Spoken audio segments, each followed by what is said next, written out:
نعرہ حیدری، نعرہ خیبری، نعرہ بوزری، نعرہ قمبری، نعرہ حیدری۔ بس بات ختم ہو گئی میری، اس لیے کہ زیادہ باتیں نہیں، اور دو چار شعر آپ کی خدمت میں، اس کے بعد شاعر چندن بھائی ایک بات کہی کہ اب تک آپ نے بہت شعر اپنے پڑھ دیے، تو میں کوثر لکھنوی صاحب ایک ہندو شاعر تھے، ان کا نام بعد میں کوثر انہوں نے تخلص رکھ لیا، ہندو تھے، بعد میں وہ جب ادھر آئے تو انہوں نے کوثر تخلص کیا۔ ایک عظیم نام آپ کے حوالے کرنے جا رہا ہوں، آپ سوچ نہیں سکتے کہ میرے انتخاب نظر میں کون ہے۔ ماشاءاللہ آپ سب بیٹھے ہوئے ہیں، دور دور سے آئے ہیں شورا کو سننے کے لیے، تو ادھر نہ دیکھیے گا، ادھر دیکھ کے کوثر صاحب لکھنوی،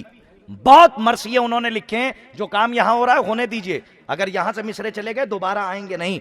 ہاں اس لیے کہ آپ کو بہت متوجہ کر کے پڑھ رہا ہوں۔ کوثر لکھنوی صاحب ہندو شاعر تھے صاحب، ہندو تھے پہلے، پھر شاعر ہوئے، ماشاءاللہ اہل بیت نے نوازا، ہندو تھے بعد میں وہ ہوئے، تو انہوں جب اہل بیت نے نوازا، دیکھیے ہندو ہو یعنی اہل سنت ہو، بریلوی ہو، دیوبندی ہو، شیعہ ہو، کوئی ہو، لیکن آل محمد سے محبت وہی کرتا ہے جس میں رمق انسانیت ہو۔ اہل سنت ہو کہ شیعہ یا کوئی انجان ہو، عشق حیدر کے لیے یہ شرط ہے انسان ہو۔ دیکھیں نوجوان بولنے پہ آ جائیں تو میں کچھ کہنے کی ضرورت نہیں، ناظم کو نہ دیجیے داد، آپ ان کے لیے بچا کے رکھیے، لیکن میری بات سن لیجیے کہ بات پہنچ جائے۔ کوثر لکھنوی صاحب نے بہت مرثیے کہے، لیکن جب کبھی کبھی بڑوں کی بزم میں لوگ چلے جاتے ہیں تو نام بڑا ہو جائے۔ اب کرتاز کربلائی اگر ادھر سے ادھر آئیں، یا میں ادھر سے خدا نہ کرے کہ ادھر چلا جاؤں، اور وہاں والے کہیں کہ صاحب آپ کو قرآن پڑھنا آتا ہے، تو آپ مجھے بتائیے نام بڑا ہے، اور اگر کوئی یہ کہہ دے کہ قرآن پڑھنا آتا ہے تو میں کیا سوچوں گا کہ قرآن پڑھنا آتا، ذلیل ہو جاؤں گا صاحب کہ اگر نہیں آتا۔ یہی ہوا کوثر لکھنوی صاحب کے ساتھ کہ قرآن پڑھنا آتا ہے یا نہیں آتا، بس جیسے ہی یہ کہا ویسے ہی ایک صاحب نے جیسے ہی یہ جملہ کہا، کوئی طالب علم تھے، انہوں نے برجستہ ایک بات کہی، دیکھیں کبھی کبھی مصرے کہے جاتے ہیں کبھی عطا ہوتے ہیں، ان کی سوانح حیات میں یہ 3 شعر لکھے ہوئے ہیں، انہوں نے جو جواب دیا ہے وہ سرزمین طوبہ پہ چھوڑ کے جا رہا ہوں، بہار کی سرزمین پہ، اسے یاد رکھیے گا، آج کی رات کا تحفہ ہے۔ فوراً انہوں نے کہا کہ کیوں پڑھوں قرآن، یہ لہجہ تھا ان کا، اور اس کے بعد ایک جملہ کہا، فوراً مصرع کہتے ہیں کہ قرآن اور حسین برابر ہیں شان میں۔ آپ کا سناٹا مولا آپ کو آباد رکھیں، بولتا ہوا قربان ہو جاؤں آپ کے اس سکوت پر۔ دوسرا مصرع سنیے مطلع کا کہ قرآن اور حسین برابر ہیں شان میں، قرآن اور حسین برابر ہیں شان میں، دونوں کا رتبہ ایک ہے دونوں جہان میں۔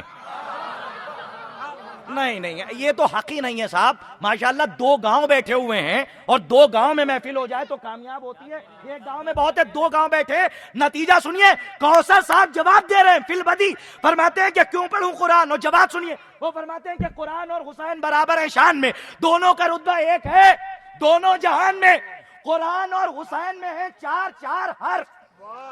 بادشاہ بھائی سنیے،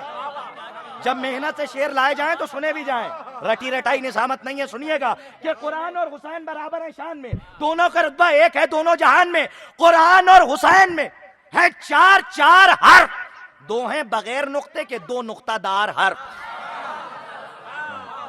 اچھا ابھی بھی کچھ لوگ یہ سوچ کے داد نہیں دے رہے ہیں اس سے اچھا آئے گا تو بولیں گے، تو اب اس سے اچھا نہیں پڑھ سکتا ہوں، آخری نتیجہ ہے، ان پہ میری نظریں ٹکی ہوئی ہیں، چاہے جیسا آخری شعر نتیجے کا سنیے، وہ کہہ رہے ہیں کہ قرآن اور حسین برابر ہیں شان میں۔ چندن صاحب آپ کے حوالے آمادہ ہو جائیے کہ قرآن اور حسین برابر ہیں شان میں، دونوں کا رتبہ ایک ہے دونوں جہان میں، قرآن اور حسین میں ہیں 4 حرف، 2 ہیں بغیر نقطے کے، 2 نقطہ دار حرف، ان دونوں کے اخیر میں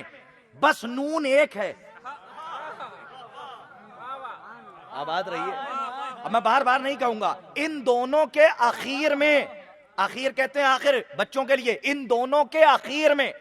بس نون ایک ہے، مصرع پھر پڑھوں گا، ان دونوں کے اخیر میں بس نون ایک ہے، قرآن اور حسین کا مضمون ایک ہے۔ آباد رہیے، مولا آپ کو شاد و آباد رکھے۔ ان دونوں کے اخیر میں بس نون ایک ہے، قرآن اور حسین کا۔ لبیک یا حسین، لبیک یا علی مدد، اللہم صلی اللہ